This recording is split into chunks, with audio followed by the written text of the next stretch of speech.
You're about to watch a Trains Newswire video. If you enjoy what you see, consider watching some of our other full-length videos. Hotspots, Horseshoe Curve, Tehachapi, Chicago Racetrack, and more. Locomotive, the video companion to our best-selling special issue. And a special collection from documentary producer Rich Luckin. All these and more are available from our website, kalmbachhobbystore.com.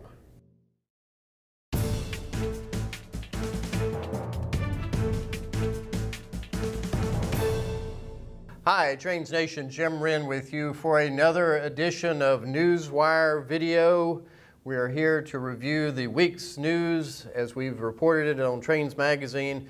33 stories so far this week are on the wire, and we got more coming.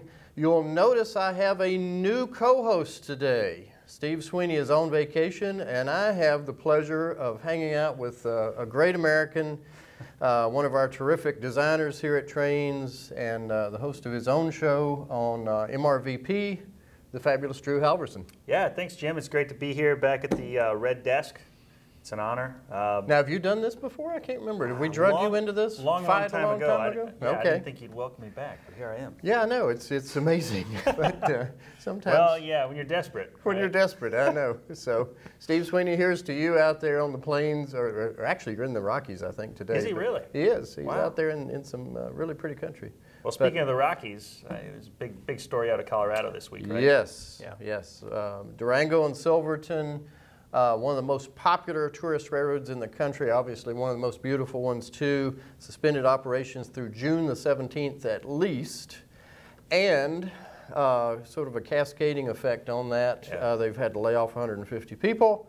Their sister railroad out in Washington State, Mount Rainier Scenic, is closed till August 3rd, and they're also looking at converting some of their coal-burning locomotives to oil firing. Yeah, because what rumor has it, this fire may have started.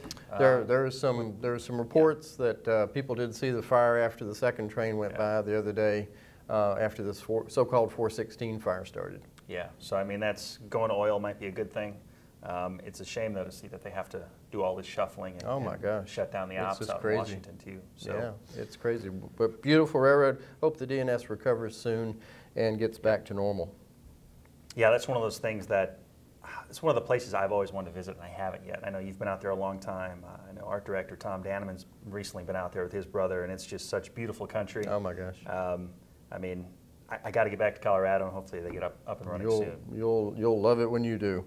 So what else caught your eye on Newswire this week? Well, CSX. I mean, they're putting up 650 miles, I think. Yep, 6 different routes.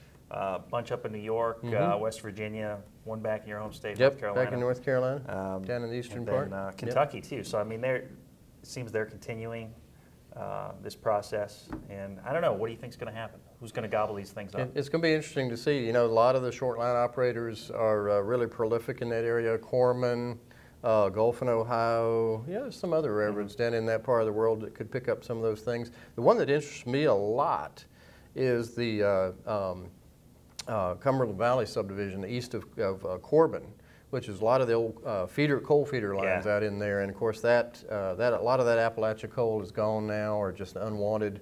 And it's going to be interesting to see if they can find a buyer for it, because not a lot of traffic out there today. Yeah, that will be interesting to see. Have you gotten down into that part of the world? No, but I want to. You know, a lot of we get a lot of letters on the show at Drew's Trackside Adventures, and a lot of people out on the East Coast saying you got to come down and you got to check out the NS, you got to check out CSX, and you know that's one of the things I think we haven't done yet that I still want to do is get down there to the southeast, get out to the East Coast. Right. And, we've done a lot of West Coast stuff, and the West Coast is beautiful, as we were talking about. Yeah. But East Coast is beautiful too. So hopefully, yeah, as this plays out, we'll get down there and get some action down at CSX, Norfolk Southern. Yeah, cool stuff.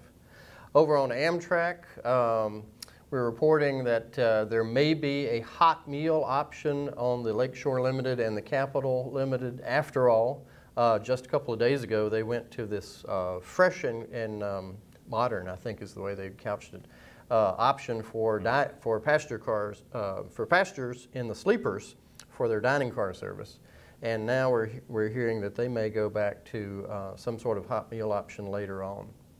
So there was some people were upset that a lot of people, the good stuff was going away? A lot of people were upset that the dining car was going away and not very happy about it. So it's nice to see that maybe that will survive after all. And it's interesting to hear Mark Maglieri, the spokesman for Amtrak, say that the railroad is not going to force the customers in the sleepers to eat in the dining car. You know, they can still eat back in the rooms or whatever. But to me, always the fun of the dining car is always, you know, seeing who you get seated with and just watching the scenery go by. You know, you meet some interesting new people. Mark's a great guy too. He helped us a lot when we were in Chicago. So yeah, you got to trust Mark. For sure. Oh, absolutely.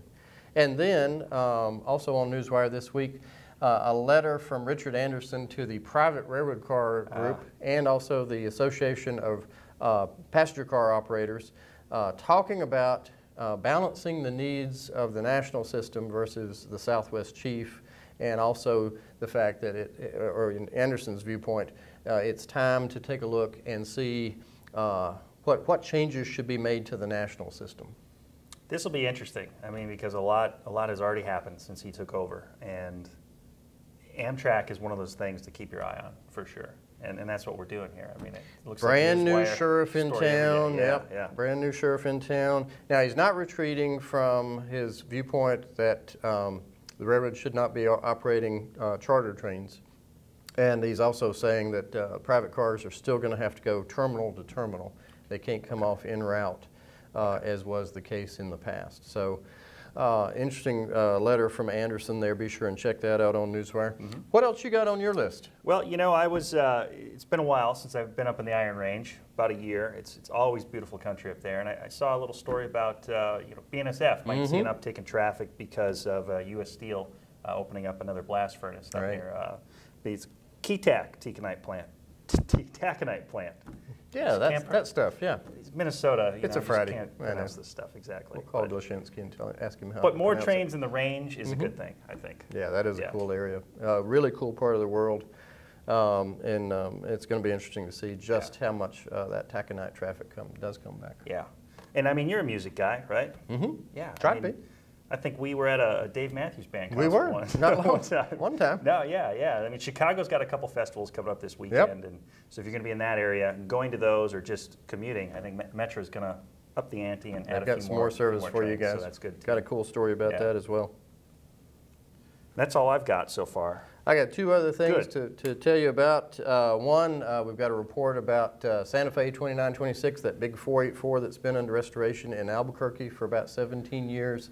It was on its eve of its fire up. It was supposed to be fired up for the first time in almost 60 years, Monday and Tuesday. And as they were finishing their work session on Saturday and they were pushing the engine back into the engine house, the back axle on the trailing truck derailed over their pit. So now they have this engine stuck on the pit. Not good. Not good, no. And it's going to be a big expense.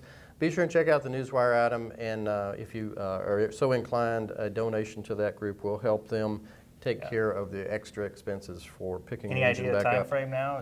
Looks like it's going to be a few months before they're back ready to fire up the engine again. The other thing is a personnel note.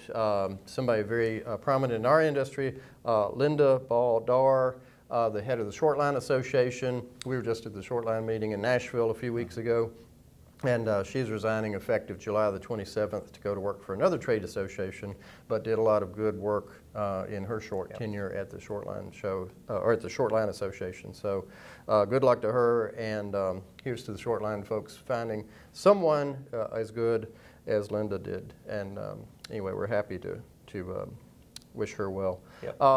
Later on today, we should have some big steam news. I'll just hint at it right now. We know we've got some big steam news coming along. Right now, 33 stories on Newswire and more to come later on. All the time. All the time, posting stuff here. So be sure and check that out. For all of us here at Trains, have a great weekend, and we'll see you next week. See you later.